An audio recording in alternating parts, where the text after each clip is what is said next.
এই সূরাটা পড়লে মনে হবে আপনি এখানে বসে কিয়ামতটা সচক্ষে লাইভ দেখতেছেন।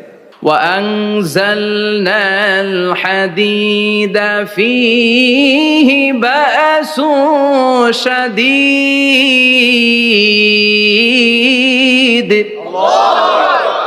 আমি পৃথিবীর মধ্যে লোহা নাজিল করেছি, লোহার ভেতরে আছে ভয়ঙ্কর ধরনের শক্তি।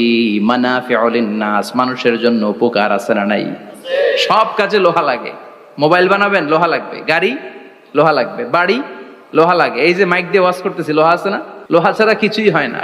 এই পাহাড়ের এত শক্তি যে পৃথিবীর এই থারথার করে কাঁপুনিকে বন্ধ করে দিয়েছে। হালমিন খালকিকা আসাদ্দা মিনাল জিবাল, ইয়া রব, আপনার সৃষ্টিকুলের মধ্যে পাহাড়ের চেয়ে শক্তিশালী কি কিছু আছে? আল্লাহ বললেন নাম আছে। কি সেটা? আল্লাহ বললেন সেটা হচ্ছে আল হাদিদ, মানে লোহা। লোহা চিনেন? এই হাদিদ নামে, আল হাদিদ নামে আল্লাহর কোরআনে একটা সূরা আছে না নাই?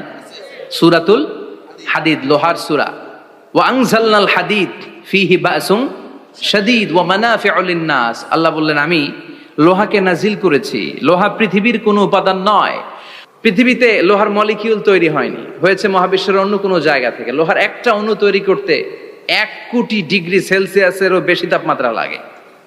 এই লোহাকে আল্লাহ বললেন আমি পাহাড়ের চেয়ে বেশি শক্তিশালী করে বানিয়েছি লোহাকে। সুবহানাল্লাহ পড়েন।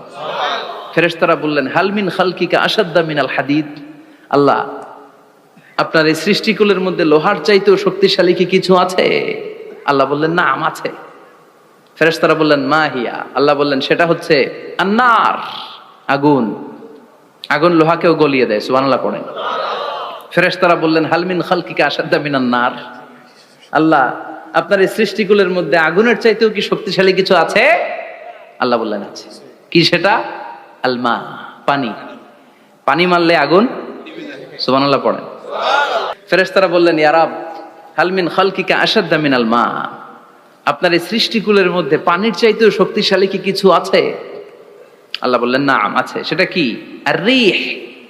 আর রিহ মানে বাতাস। কারণ বাতাসের ধাক্কায় সমুদ্রে, সাগরের পানিতে ঢেউ খেলে, জলের উচ্ছ্বাস হয়, জলোচ্ছ্বাস হয়, ঠিক কি না? এবার ফেরেশতারা বললেন মাবুদ, পানির চাইতেও বেশি শক্তিশালী বাতাস। এবার আমাদের জানতে বড্ড মনে চায়, এই বাতাসের চাইতেও শক্তিশালী কোন সৃষ্টি আপনার সৃষ্টি জগতে আছে নাকি? আল্লাহ বললেন বাতাসের চাইতেও শক্তিশালী একটা জিনিস আছে। দেখি কে কইতে পারে, বলেন। সুবহানাল্লাহ। আল্লাহ বললেন বাতাসের চাইতেও শক্তিশালী হলো আশরাফুল মাখলুকাত, মানুষ। কিয়ামতটা যেদিন হবে, ওই দিন গোটা বিশ্বব্যাপী আমাদের পরিস্থিতি কি হবে এটার একটা নকশা আল্লাহ নিজে এই সূরার নকশা এঁকে দিয়েছে। কিয়ামতের প্রামাণ্য ধারা বর্ণনা আল্লাহ নিজে দিয়েছে। এই সূরাটা পড়লে মনে হবে আপনি এখানে বসে কিয়ামতটা সচক্ষে লাইভ দেখতেছেন। সুবহানাল্লাহ পড়বেন না? সূরাটার নাম হচ্ছে আল কারিয়া। কি নাম? আল কারিয়া। সবাই বলেন কি নাম? আল কারিয়া। আল কারিয়া মানে হচ্ছে বিকট আওয়াজ, ভয়ঙ্কর আওয়াজ, জাইগান্টিক সাউন্ড, বোম্বাস্টিং মার্কা সাউন্ড। যে সাউন্ড, যে আওয়াজ, যে বিকট শব্দ পৃথিবীর কোনো মানুষ শুনে নাই। The trumpet, the siren, the whistle, বিশাল এক হুইসেল বাজানো হবে।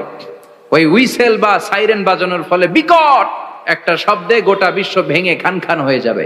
এটার নামই হচ্ছে আল কারিয়া। চিল্লা এখন সুবহানাল্লাহ। ওই হুইসেল দেওয়ার জন্য, ওই সাইরেন বাজানোর জন্য, ওই সুরের ভেতরে, সিঙ্গার ভেতরে ফুৎকার দেওয়ার জন্য রব্বুল আলামিন স্পেশাল একটা ফেরেশতা বানিয়েছেন। তার নাম হলো ইসরাফিল আলাইহিস সালাম। কি নাম? ইসরাফিল আলাইহিস সালাম। সাইরেনের ভেতরে 3টা ফুৎকার দেওয়ার জন্য তৈরি করেছেন। তার ডিউটি হচ্ছে তার গোটা জীবন জুড়ে সে হুইসেলের ভেতরে 3টা ফু দিবে। এটার বাংলায় বলে সিঙ্গা। বাংলায় কি বলে? সিঙ্গায় ফু দিবে কয়টা? চিল্লায় বলেন। এই ফেরেশতার পা দুটো হচ্ছে জমিনে, এই ফেরেশতার মাথা হচ্ছে আকাশেরও অনেক উপরে। সৃষ্টির পর থেকে এই ফেরেশতা ওই সিঙ্গাটা, ওই বাঁশিটা তার 2 ঠোঁটের মাঝখানে লাগিয়ে আল্লাহর আরশের দিকে তাকিয়ে আছে, and just waiting for the green signal.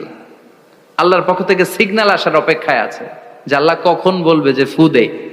সুবহানাল্লাহ। 3টা ফু দেওয়ার জন্য রব্বুল আলামিন একটা ফেরেশতা বানালেন।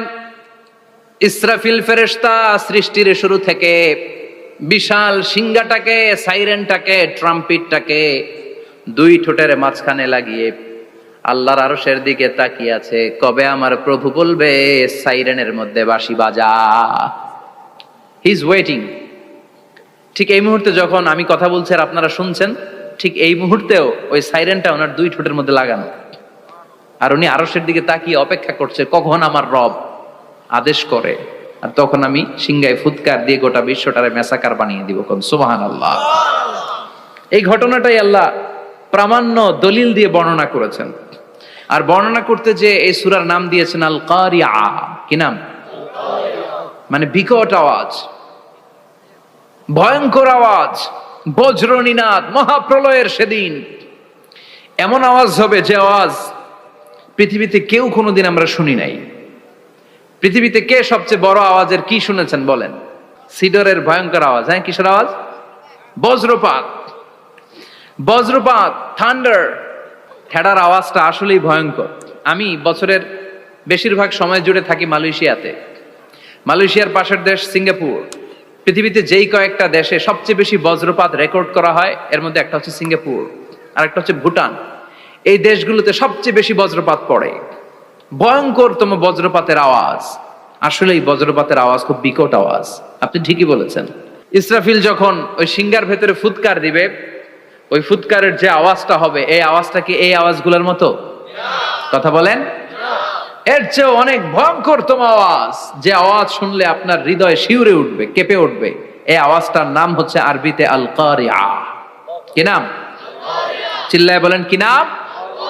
এজন্য আল্লাহ বললেন আল কারিআতু মাল কারিআতু ওয়া মা আদরাকা মাল কারিআ। সেদিনের আওয়াজটা হলো ভয়ঙ্কর আওয়াজ। ওই আওয়াজটার নাম আমি আল্লাহ দিয়েছি আল কারিআ। আল কারিআ মাল কারিআ ওয়া মা আদরাকা মাল কারিআ। তিনবার তিনি সূরার শুরুতে তিনবার এই শব্দটা উচ্চারণ করেছেন। কয়বার? কথা বলেন। তিনবার। যে কোনো জিনিস তিনবার যখন আমরা বলি, গুরুত্ব বোঝানোর জন্য বলি না? বিশ্বনবী মাঝে মাঝে কোনো জিনিসের ইম্পর্টেন্স, সিগনিফিকেন্স, তাৎপর্য এবং গুরুত্ব বোঝানোর জন্য তিনবার বলতেন। কয়বার? একবার বিশ্বনবী তাকওয়া নিয়ে ওয়াজ করতেছিলেন আর বলছিলেন আত-তাকওয়া হা হুনা, আত-তাকওয়া হা হুনা, আত-তাকওয়া হা হুনা, ওয়া ইউশিরু ইলা সাদরিহি সালাসা মাররাত। তাকওয়া এখানে, তাকওয়া এখানে, তাকওয়া এখানে বলে বিশ্বনবী ওনার হৃদয়ের দিকে, কলবের দিকে তিনবার ইঙ্গিত করেছেন। কয়বার? তাকওয়া মানে কার ভয়?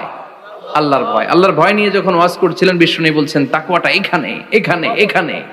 তেমনি মক্কাবাসীদের কাছে যখন সূরাতুল কারিয়া নাজিল হয়েছে, মক্কার কাফির মুশরিকদের দৃষ্টি আকর্ষণের জন্য আল্লাহ তাআলা এই সূরার শুরুতে আল কারিয়া শব্দটা একবার নয়, দুইবার নয়, তিনবার উল্লেখ করেছেন। পড়েন সুবহানাল্লাহ।